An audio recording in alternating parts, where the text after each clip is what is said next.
Roman Reigns and Brock Lesnar both shared their final messages to each other before WrestleMania, so we'll take a look at what they had to say. We'll also see what John Cena had to say, and how a Disneyland ride inspired something with The Fiend. Let's start things off with this Disneyland inspiration for The Fiend and the Firefly Funhouse. Former WWE writer John Ryman played a big role of what we all saw with Bray Wyatt's Firefly Funhouse. Ryman was recently interviewed by Sportskeeda Wrestling and talked about how one of his ideas was truly loved by Vince McMahon and the creative team. Ryman explained that he got inspiration for this specific idea from Disney's Haunted Mansion. Bray Wyatt and The Fiend always posted a picture frame in the Firefly Funhouse of who they had just finished taking out or feuding with, sort of like a memorial. So it was Ryman's idea for The Fiend and Bray Wyatt to tease upcoming targets and attacks in a very similar way.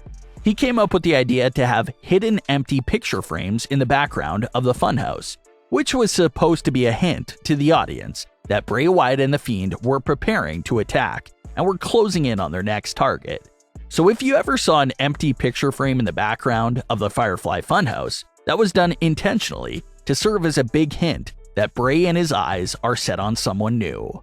So it's just very interesting to look back and hear about those little creative details behind the Firefly Funhouse. Hopefully through former WWE writers or through Windham himself, we get more insight and reveals to all these hidden Easter eggs and details that were never properly discovered.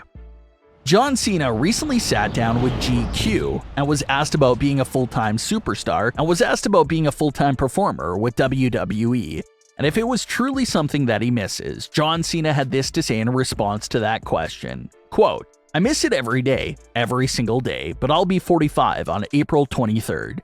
And I was very fortunate to make it as long as I did with only a minor list of injuries. Nothing that has changed the trajectory of my long-term health. I'm strong, flexible, and in really good shape externally, internally. I think now, being a full-time touring performer might start to hit that point of diminishing returns, and I have to be realistic when I look at that." End quote. So a great response by John Cena. He says that he misses those days of working full-time in WWE. But at the same time, he knows it'll be impossible to work that schedule at his current age. So he's accepting of that. Not only did his age take him away from the full-time schedule, everyone is well aware that John Cena's filming schedule is very full and hectic. It's hard for him to find a lot of free time. John Cena did return for a SummerSlam story with Roman Reigns in 2021, but he unfortunately missed a handful of the past few WrestleManias. He hasn't appeared at WrestleMania since the Firefly Funhouse with Bray Wyatt in 2020, and his last actual WrestleMania match was back at WrestleMania 34 against The Undertaker. John Cena has said several times that he'll always come back for short runs whenever he's available. So we'll have to wait for Cena's next WWE return. Roman Reigns and Brock Lesnar storyline is obviously WWE's main centerpiece storyline amongst all their brands. There's no feud or story right now in WWE that even comes close to the level of Roman and Brock. It's a storyline that began at last year's SummerSlam, but you can also argue that it's a story that's 7+ years in the making. Roman Reigns and Brock Lesnar first faced off at WrestleMania 31, but Roman and Brock didn't get to fight it out because of Seth Rollins and his cash-in. Fast forward 3 years later, and Roman Reigns and Brock Lesnar were back at the WrestleMania main event for the Universal title. That match saw Brock retain against Roman Reigns. Fast forward 4 years later, and here we are again for the third WrestleMania main event. So there's a long backstory here between Roman and Brock. Even outside of WrestleMania, they faced off with each other a countless amount of times. So in a way, this feels like one big final battle to determine who wins their 7-year-long feud once and for all. Add that to the fact that it's a world title unification match, and you can see just how much is on the line here with this main event.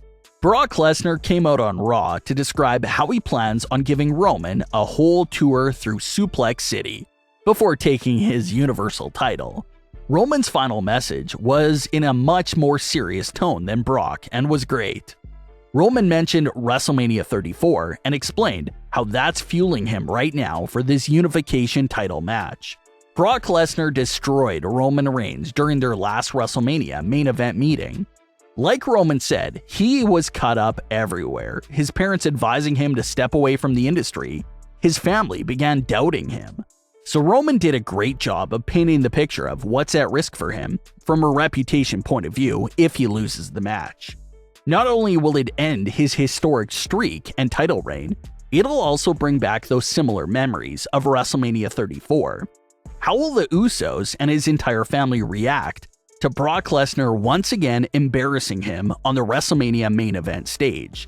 That's the kind of loss that'll probably make the Usos start to question if Roman was a fraud, and who knows if that starts to create cracks amongst the bloodline.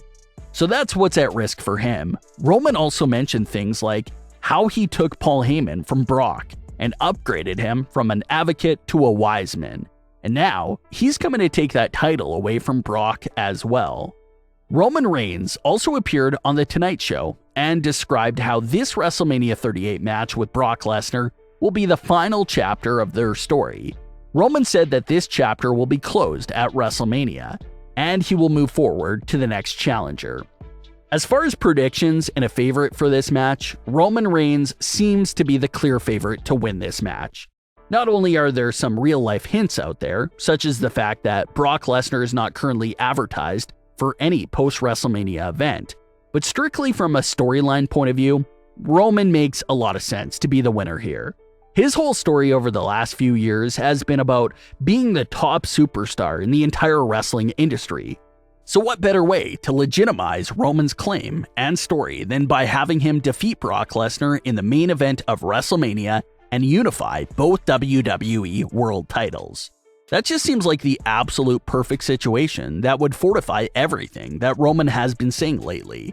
Only issue with Roman winning is that he'll be on another level now, and there's not many challengers left that seem like credible opponents for him. So that's going to be another issue down the line after WrestleMania. You still have that big potential feud with Drew McIntyre that they can do, but outside of Drew, the list of challengers is shrinking fast. But what are your thoughts on today's stories? Leave your comments below. Don't forget to subscribe with all notifications on, and leave a like if you enjoyed. Thanks for watching, guys.